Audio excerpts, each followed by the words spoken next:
Welcome. The North Shore Estate is a showcase project for BBA architects. A centerpiece of the exterior design is the Porte Cochér, a grand entranceway to a courtyard featuring custom brick arches. Join us as we explore this feature and its role in the overall design. The character of the house really developed out of a desire to have it look casual.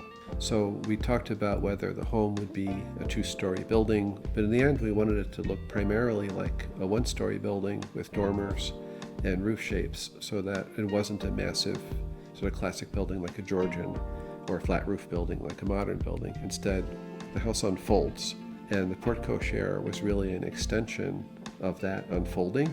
And by having it immediately adjacent to the front door, you could drop someone off at the entry, or you could continue into the Porte Cochér. The Porte Cochér arch is just one of the most exciting elements, and it's really fun to get a portion of a project like this because there's a technical challenge, and that's the kind of stuff we love to solve. The architects came to us and they said we want something that has a very nuanced texture, has the capabilities to do custom shapes, and to fit into a unique design. So in this case we went with a water-struck brick, which is a very specific process by which brick are made. The absorption rate was crucial, and the ability to make custom shapes. Those were the two main reasons that Morin was selected. We had 112 course Porte Cochér arch. Each of those pieces were tapered. Challenge in that we had what we referred to as sort of a three-centered arch because it wasn't perfectly elliptical. What that means is there were different portions of the arch that tapered at a different rate than other areas.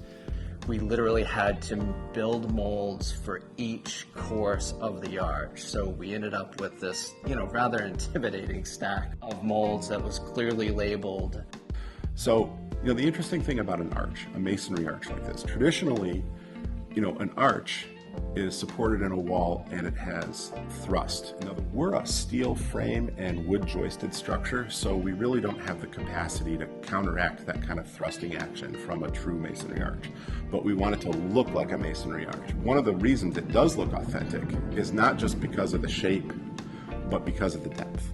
They're going to build a wood safing or a form underneath, pretty much the same way the Romans used to do. I don't know if they used as many ellipses. They probably just used one center point in their arch, but we have three. We're fancy. And it's basically just like a big trough, a bent trough. And those steel rods that are welded on the steel beam sink into that trough. And then there's going to be some bent rebar forms that are sunk into that space. And then we're just going to fill that trough full of concrete. It's going to tie the whole thing together, like one solid piece, one big beam. And that took us a while to get to that solution. There's a lot of different ways that one can do this, and we kind of had to invent it.